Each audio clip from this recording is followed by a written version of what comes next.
While I was in college, I was a biology and chemistry major. And throughout that time, I was also a Christian. And there was a lot of things that science was saying that conflicted with what I believed as a Christian. And that was a great struggle. And through that time, it was as a scientist that I discovered the proof of God in all of it. So that's exactly what this series is to kind of walk you down that same path that I went down, to see God in the world and see Him in creation, and actually have science, math, and history to prove it to be true. And this was a great path to walk down, and it was something I had to do. I couldn't just maybe believe in God, but maybe not. I had to either be all in or all out. And it was as a scientist that I found the proof of God. So this entire series is dedicated to that. This very first episode, I think it's very important as just people in the world to first and foremost talk about what do we actually know. Like, what do we know? Because if science says that this thing is 250 million years old, but yet the Bible says that it's 6,000 years old, what is it we actually know? Meaning, I am confident that I know these things to be true. Let's start off with real obvious things, like I believe I'm here. I believe I'm consciously making a video. I believe that this book that I'm holding and reading from, I believe it's real. I can look at it and touch it. I believe these things to be real. I believe things that I can't see are real. So for example, gas molecules. I believe they're real. I don't need to see them. When I feel the wind and I could take in a deep breath of oxygen, I believe that to be real things. I don't necessarily need to see them. I could still sense them. But there's some things I can't even sense, like radio waves. I can't sense those. I can't see them, but I believe they're real because there's things like I can turn on a radio and I could verify that they're coming through the air. There's things that I know those to be true. Then there's some things I've never seen, like Australia. Never been to Australia, but I'm pretty sure it's a real place. I've seen pictures of it, and I've met people that have been there. So I don't necessarily need to see it or sense it or run a test or anything like that. I believe there is a country called Australia. But then there's things beyond that, like World War I. I believe World War I happened. Not many people alive today were there and witnessed it, but there's still some people alive. You could verify it with some people, and you could see pictures of it, and you could read stories about it and go to museums and know that there was really a World War I, and that it generally went down the way history tells us it went down. And then you could go back as far as the Civil War. Nobody alive today was there. But I believe the Civil War took place, and I believe it played out the way that history tells us it played out. Now, being that nobody was alive, there's going to be a lot of variables in the storyline of the Civil War, because we only can verify that by what we can read or what we've all learned and passed down through school. Then we could go beyond that. We could go 500, 600 years ago to King Henry VIII. I believe there was a King Henry VIII. I believe that to be true. Then we can go beyond that. We can go 2,000 years ago. We could go to the kind of the golden age of the Roman Empire. I believe there was a Roman Empire. I believe those things to be true.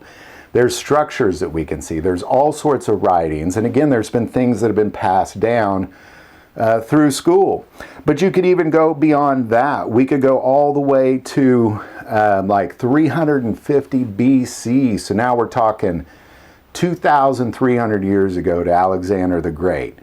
I believe there was an Alexander the Great. I believe that to be a real person. I believe that the Greek Empire was a real thing. There's still structures we can see, and we can kind of verify that that was 2,300 years ago, roughly. And I could go beyond that. I could go 2,500 years ago to 500 BC to the Persian Empire. I believe there was a Persian Empire. I could see their artwork in museums, and there's still some structures that have been dug up and some stone tablets and things like that. So I believe that 2,500 years ago there was a Persian Empire. And then I could even go beyond that, 2,600 years ago, that there was a Babylonian empire. Again, there's a lot of artwork, there's a lot of stone tablets that have writings on them, but that's about it. Like, it's not like there's a lot known about the Persian Empire or the Babylonian Empire. So when you get 2,600 years back, it starts to get a little bit fuzzy. Mostly we have fractions of stone tablets, and we can make a lot of assumptions on what we thought life was like for the Babylonians. And then we could go back even further than that. Let's just go way back to the Egyptian Empire. Most would argue that was about 2000 BC, so we're talking about 4,000 years ago. I can see that there are pyramids in Egypt.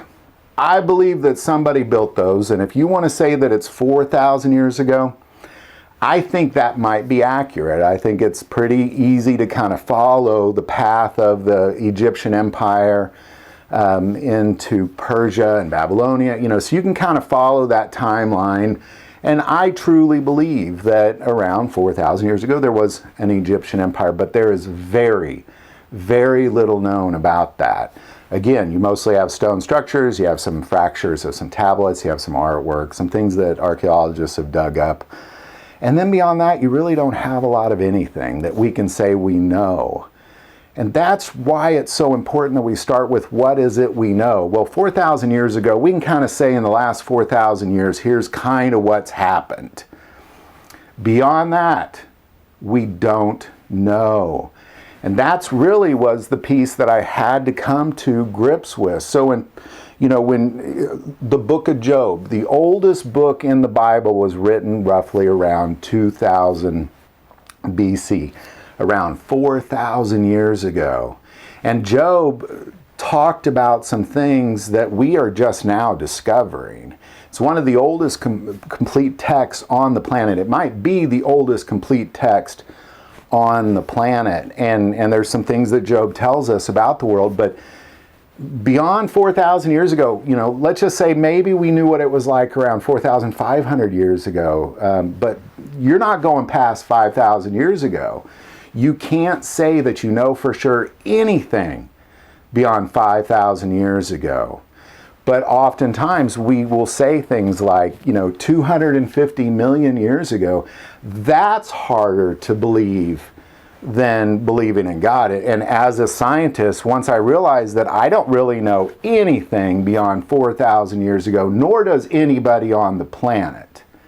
They only can make some assumptions on what things are like through carbon dating or saying, well, the universe is this big, and if you go to the center, it took this long to get out there. There's a lot of assumptions that are made using physics and biology, but they're just assumptions, and there's so many things that prove those things to be false. So our very next episode, for example, and I think it's important we address this right off the bat, is dark matter. Because the universe is so far from the center, the entire universe is filled with dark matter. Well, that's matter. It's matter. It's just like air or rock. It's matter, and it causes friction. It causes things to slow down, and nobody's done that math yet. They still base it on the current speed that the universe is traveling, but of course it's going much, much slower because of dark matter. And nobody's really been willing to redo that math again, so we just make some assumptions. We say, well, here's how old everything is. So we're going to address everything. We're going to address the expanse of the universe. We're going to address carbon dating. We're going to address Neanderthal, dinosaurs, all these things in this series, because anything beyond 4,000 years, and that's why we have to start this way, anything beyond 4,000 years we don't know, nor does anybody on the planet know. We can only make assumptions because there's nothing written, there's no structures, there's no anything. And when people find a structure or they find some sort of civilization that they're digging up, they make a lot of assumptions on how old it is simply because of carbon dating, which is a very, very flawed science, which we'll talk about in another episode. So again, I want to start with what is it we actually know.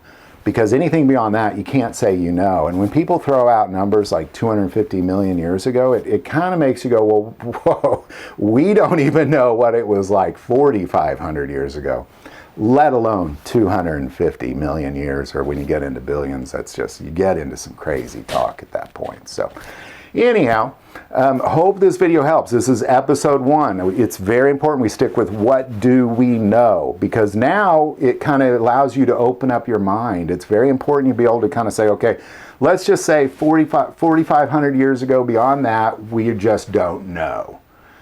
Now you can open up your mind and you can actually see things for what they might be, versus having somebody to say, well, 250 million years ago, here's how it was. A lot of assumptions in that statement. More so, again, it's harder to believe that, in my opinion, than it is to believe in creation. And I want to close every episode with reading from Romans 1:19. Because what may be known of God is manifest in them, for God has shown it to them. God's shown himself to you, like you know he's there. For since the creation of the world, his invisible attributes are clearly seen, being understood by the things that are made, even his eternal power and Godhead, so they are without excuse. He's shown himself to everybody, so they're without excuse.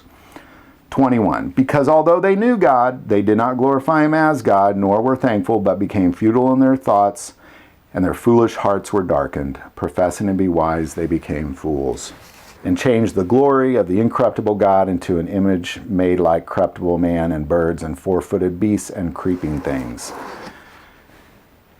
Just described evolution to a T, yet that was written 2,000 years ago. So anyhow, love to hear your thoughts on this. You guys put it in the comments below. This first episode, just you got to open your mind. Anything beyond 4,500 years ago, big question marks on. A lot of assumptions being made beyond 4,500 years ago. So when people start throwing out numbers like hundreds of millions of years, and we don't even know 4,500 years, you got to kind of just open your mind and then look at what there is that God has shown to us. So love to hear your thoughts on it. Put it in the comments below.